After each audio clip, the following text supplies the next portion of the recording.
Hello, everybody. This is Johnnie Geathers, and welcome to another JG Mental Health Fridays. I hope all of you are having a great day so far, and if you just got your day started, I hope you have a great day.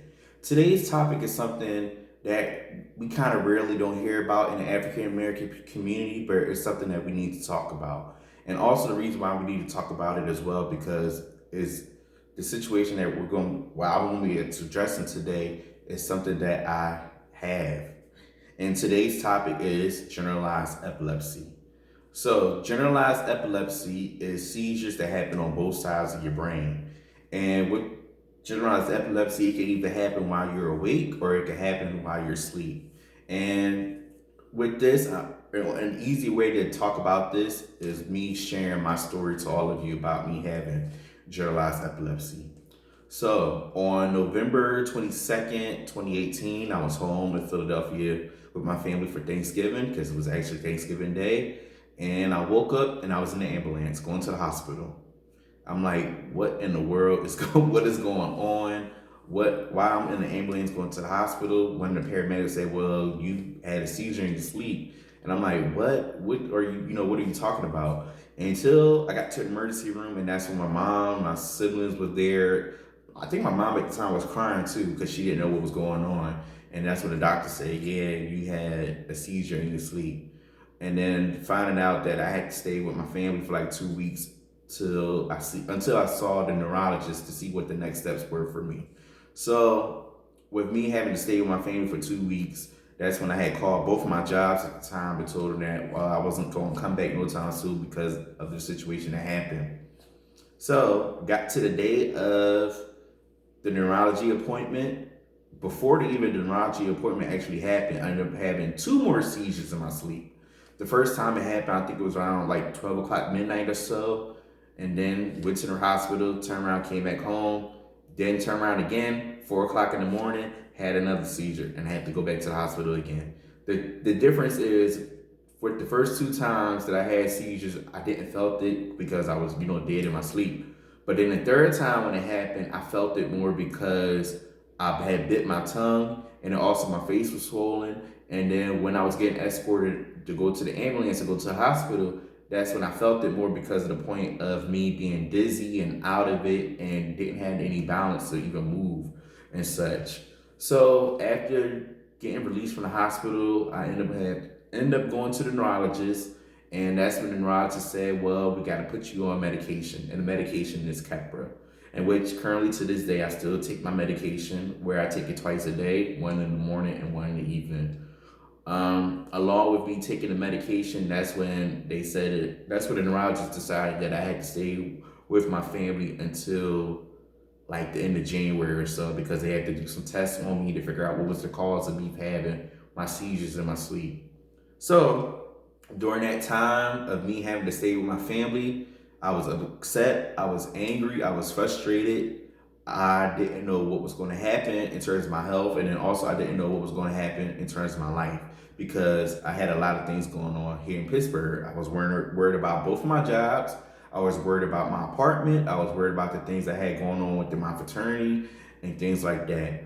Also, during that time when I was home, there was a moment where I didn't want to be home. I just wanted to go home for break and then come back to Pittsburgh and, do the normal things I normally do.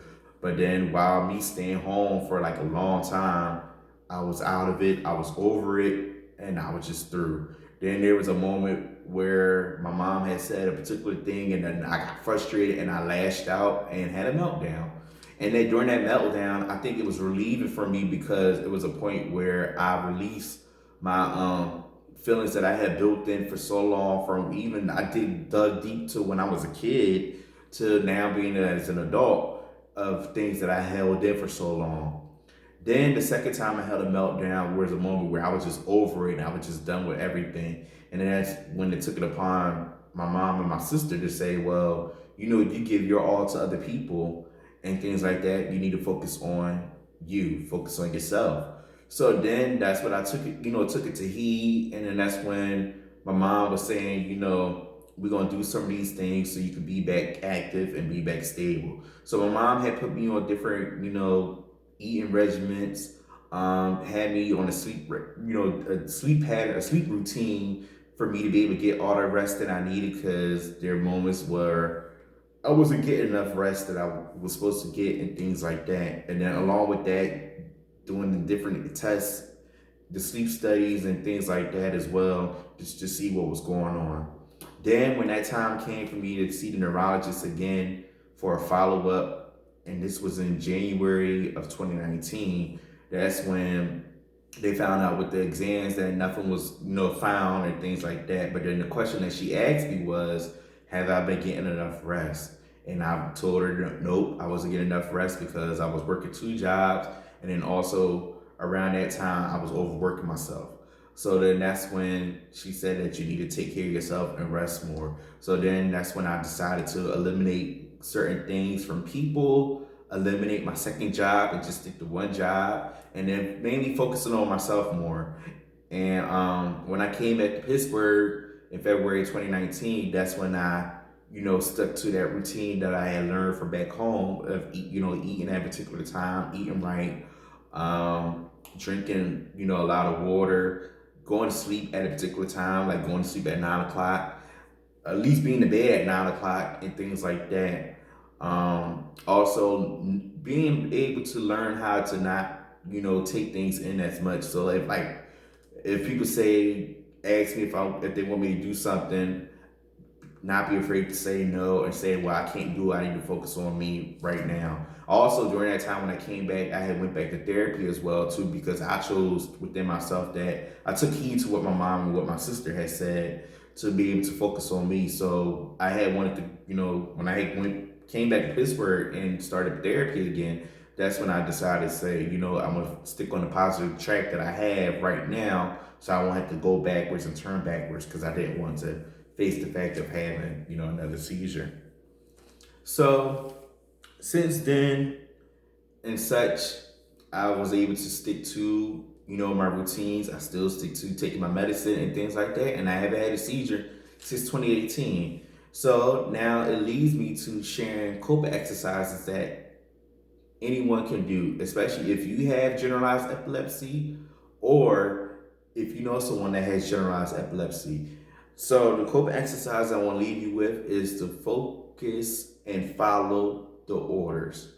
Focus and follow the orders. And when I say focus and follow the orders, that means to take your medicine. If you're taking any medicine for your seizures and for your generalized epilepsy, make sure that you're getting enough rest, making sure that you're taking care of yourself, making sure that you're staying active, also making sure that you're mainly paying attention to your well-being. And then also another thing I want to talk to you about as well when it comes to generalized epilepsy within myself, I found out more that it's a genetic trait as well too. So I learned that generalized epilepsy happens more on my mother's side of the family than my father's side of the family. So it's more on my mother's side of the family. The difference is with this is that it happens to me in my sleep than randomly happening in person.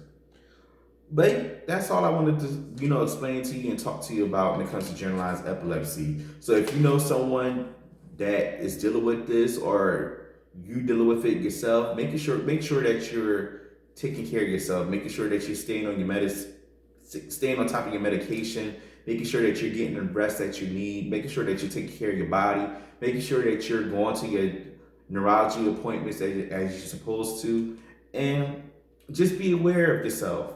If you feel as though that you got to get rid of certain things, it's okay to get rid of certain things, because you want to be able to maintain a better you and maintain your life. And that's all I want to leave you with today. If you have any words or topics that you want me to address on JG Mental Health Fridays, you can contact me on Facebook, Instagram, LinkedIn, my website, and my YouTube channel. Also, don't forget to subscribe to my YouTube channel and check out all the JG Mental Health Friday videos, including the videos from the past that I had done last year till today. And I'm going to leave you with the closing message. Reflect on the positives, plan ahead, and relax. RPR. I love all of you. Take care of yourselves. Stay safe. Be blessed. And peace.